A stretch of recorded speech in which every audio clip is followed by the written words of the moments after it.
मध्य प्रदेश के एक छोटे से गांव रामपुरा में गोपाल नाम का एक गरीब आदमी अपनी पत्नी सीता के साथ एक छोटे से कच्चे मकान में रहता था और बरसात के दिनों में छत से पानी टपकता था।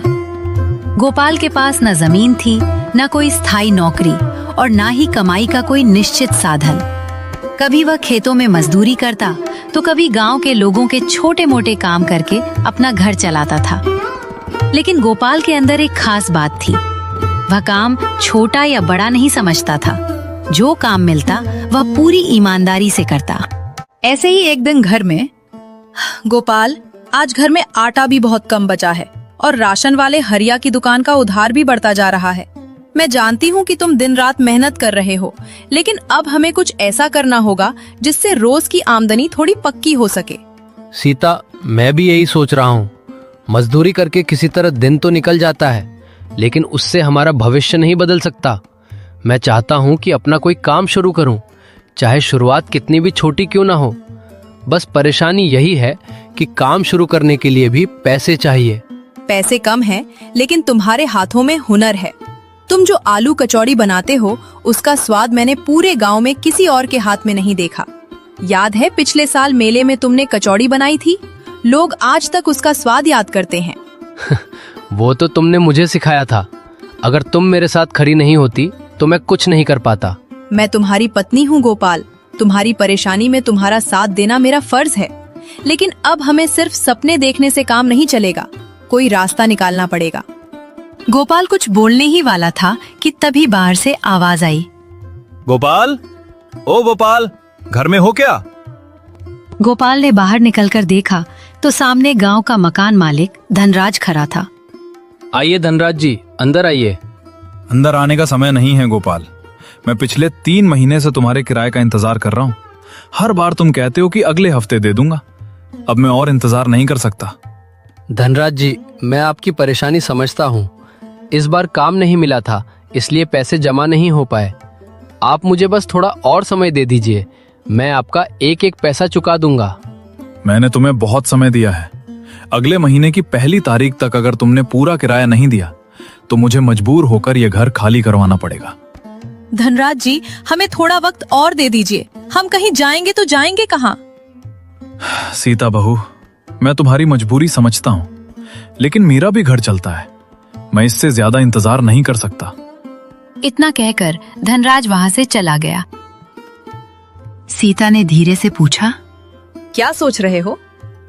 सोच रहा हूँ कि अब यहाँ रहकर कुछ नहीं होने वाला। अगर अगले महीने तक किराया नहीं दिया तो सच में हमें ये घर छोड़ना पड़ेगा। तो फिर क्या करेंगे? गोपाल कुछ देर चुप रहा। फिर अचानक उसे अपने पुराने दोस्त माधव की याद आई। सीता, मेरा दोस्त माधव शिवनगर में रहता है। उसने कई बार मुझे शहर आने के लिए कहा है। शायद वहाँ मुझे कोई काम मिल जाए। तुम अकेले शहर चले जाओगे? अगर जाना पड़ा तो जाना ही पड़ेगा। मैं वहाँ जाकर पहले काम ढूंढूंगा। अगर काम मिल गया तो पैसे बचाकर तुम्हें भी अपने पास बुला लूंगा। मैं तुम्हें रोकूंगी नहीं, लेकिन एक बात याद रखना, गरीबी से लड़ते हुए कभी अपनी ईमानदारी मत खोना। हमारे पास धन नहीं है, लेकिन हमारे पास इज्जत है, उसे कभी मत खोना। सीता, चाहे कितनी भी मुश्किल आए, मैं गलत रास्ते पर नहीं जाऊंगा। अगली सुबह गोपाल एक छोटा सा कपड़े का बैग तैयार किया। उसे लेकर वो शिवनगर की ओर चला गया। उसे नहीं पता था कि वो कब वापस आएगा, लेकिन उसके मन में एक उम्मीद जरूर थी। कई घंटों की यात्रा के बाद गोपाल शिवनगर पहुंचा। शहर उसके गांव से बिल्कुल अलग था। गोपाल सीधा अपने दोस्त माधव के घर चले जाता है। अरे माधव भाई, हो क्या घर पर? अरे गोपाल, तू सच में आ गया। गोपाल, इतने साल बाद तुझे देखकर बहुत अच्छा लग रहा है, लेकिन तेरी हालत देखकर लग रहा है कि तू किसी बड़ी परेशानी में है। माधव, परेशानी तो बहुत है। गांव में काम नहीं मिल रहा था, ऊपर से मकान का किराया 3 महीने से बाकी है। अब घर छूटने की नौबत आ गई थी। तूने मुझे पहले क्यों नहीं बताया? दोस्ती में भीख मांगने नहीं आया हूँ माधव, बस काम चाहिए। मैं मेहनत करूंगा और अपना रास्ता खुद बनाऊंगा। तू आज भी वैसा ही है। लेकिन याद रख, दोस्त की मदद लेना भी कमजोरी नहीं होती। वैसे अभी बातचीत छोड़, तू हाथ मुंह धो ले, हम साथ में बैठकर खाना खाते हैं पहले। उस रात माधव ने खाना बनाया और दोनों ने पहले खाना खाया। खाना खाने के बाद गोपाल ने कहा, माधव, तूने मेरे लिए इतना सब किया, अब मैं तुझे कल अपने हाथ की आलू कचौड़ी खिलाऊंगा। अरे गोपाल, ये तो मेरा फर्ज था। आखिर तू मेरा दोस्त है, मेरा इतना करना तो बनता ही था। गोपाल ने अगले दिन बाजार से थोड़ा आटा, आलू और मसाले खरीदे। उसने माधव के छोटे से रसोई घर में आलू उबाले और मसाले तैयार करने लगा। कुछ देर बाद कचौड़ियां तैयार हो गईं। माधव ने जैसे ही पहली कचौड़ी खाई, उसकी आंखें चमक उठीं। गोपाल, ये वही स्वाद है जो मुझे बचपन से याद था। बाहर से कुरकुरी और अंदर से मसालेदार आलू की भरावन। तूने ये काम क्यों छोड़ दिया? काम छोड़ना नहीं चाहता था, लेकिन गांव में ग्राहक ही कितने हैं, यहाँ भी ठेला लगाने के लिए पैसे चाहिए। अगर मैं तुझे ठेला लगाने में मदद कर दूं तो? नहीं माधव, मैं तुझ पर इतना बोझ नहीं डाल सकता। तू बोझ नहीं है, तू मेरा दोस्त है। और वैसे भी अगर तेरी कचौड़ी नहीं चली तो नुकसान मेरा नहीं, तेरी मेहनत का होगा।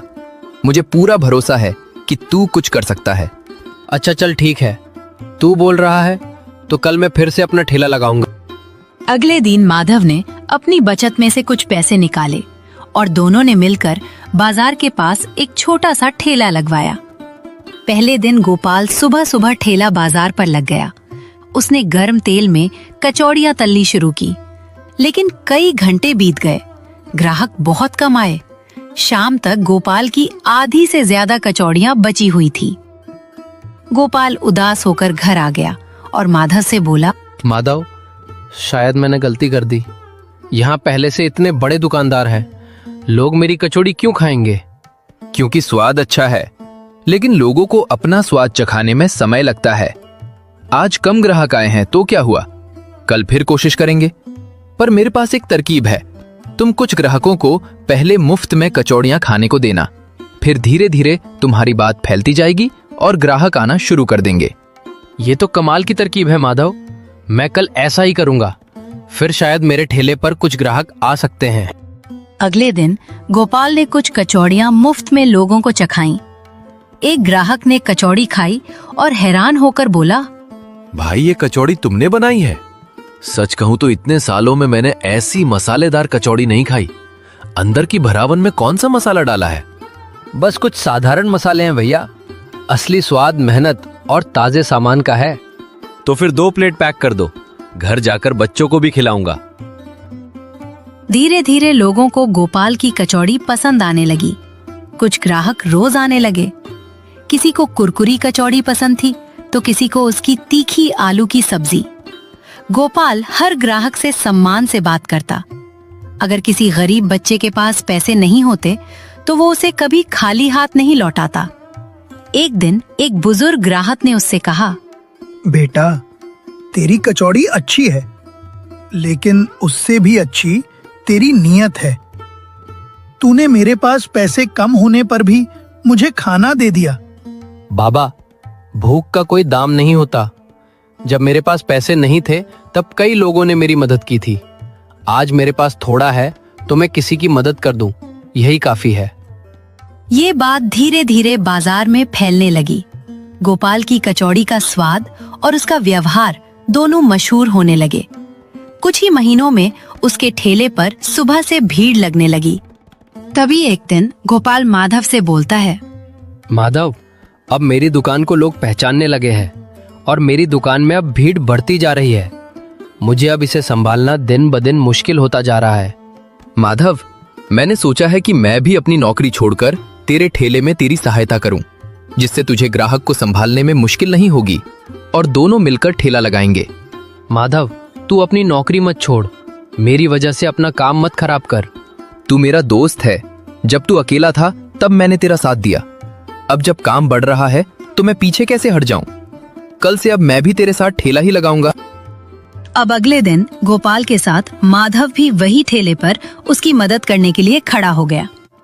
अब बाजार में जहाँ भी गोपाल का नाम होता, लोग उसकी तारीफ करते। भाई, गोपाल की आलू कचौड़ी जैसा स्वाद पूरे शिवनगर में नहीं है। इसकी कचौड़ी सच में बहुत स्वादिष्ट है।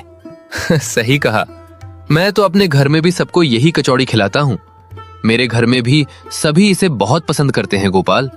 तुम्हारी कचौड़ी ऊपर से बहुत ही खस्ता और अंदर से बहुत ही मसालेदार और स्वादिष्ट लग रही है। लेकिन माधव के मन में धीरे धीरे एक सवाल पैदा होने लगा और माधव मन ही मन सोचने लगा, लोग हर समय गोपाल की तारीफ क्यों करते हैं, जबकि ये ठेला शुरू करवाने में मैंने उसकी मदद की थी और इसका साथ दिया। तभी एक ग्राहक ने गोपाल से बोला, भाई तुम गोपाल के यहाँ काम करते हो?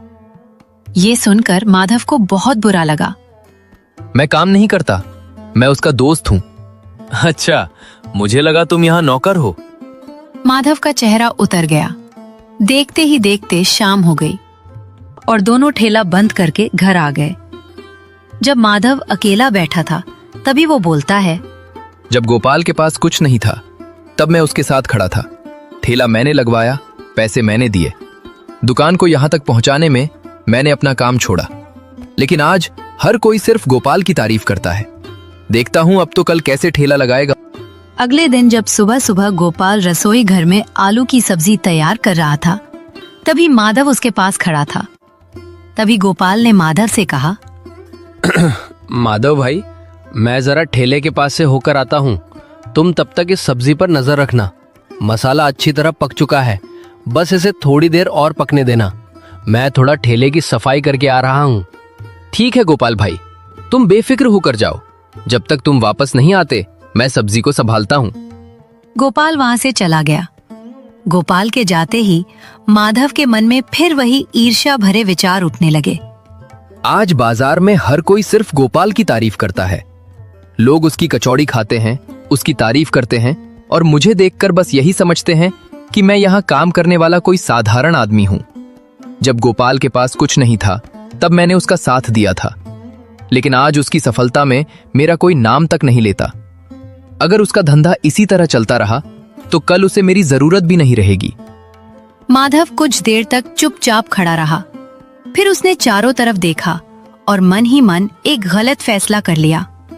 अगर आज उसकी सब्जी का स्वाद खराब हो गया तो उसके ग्राहक जरूर नाराज होंगे। मैं इसमें इतना नमक मिला देता हूं कि कोई इसे खा ही ना सके। मुझे पता है कि मैं गलत कर रहा हूं, लेकिन मेरे मन की ये जलन मुझे चैन से रहने भी तो नहीं देती। अगर उसका कारोबार थोड़ा कमजोर हो जाएगा तो शायद लोग मुझे भी महत्व देना शुरू कर देंगे। इतना कहकर माधव ने सब्जी में जरूरत से ज्यादा नमक मिला दिया। कुछ देर बाद गोपाल वापस आया। माधव भाई, सब्जी तैयार हो गई क्या? अब इसे ठेले पर ले चलते हैं। आज ग्राहकों की भीड़ ज्यादा रहने वाली है, इसलिए हमें समय से पहले पहुंचना होगा। तुम प्लेट संभाल कर ले चलो और मैं बाकी सामान लेकर आता हूँ। हाँ भाई, सब्जी तैयार है, तुम बाकी सामान लेकर चलो, मैं प्लेट लेकर चलता हूँ। माधव ने सब्जी की प्लेट उठाई और बाहर की ओर चल पड़ा। माधव बाहर निकल ही था, लेकिन तभी अचानक उसके हाथ से प्लेट छूट गई और जमीन पर गिरकर टूट गई। गोपाल आवाज सुनकर तुरंत बाहर आया। अरे माधव भाई, ये क्या हो गया? प्लेट कैसे गिर गई? सब्जी भी पूरी जमीन पर फैल गई और तुम्हारे हाथ में भी चोट लग गई है। गोपाल भाई, मुझे माफ कर देना। पता नहीं कैसे मेरे हाथ से प्लेट छूट गई। मैं उसे ठीक से संभाल नहीं पाया और सब कुछ जमीन पर गिर गया।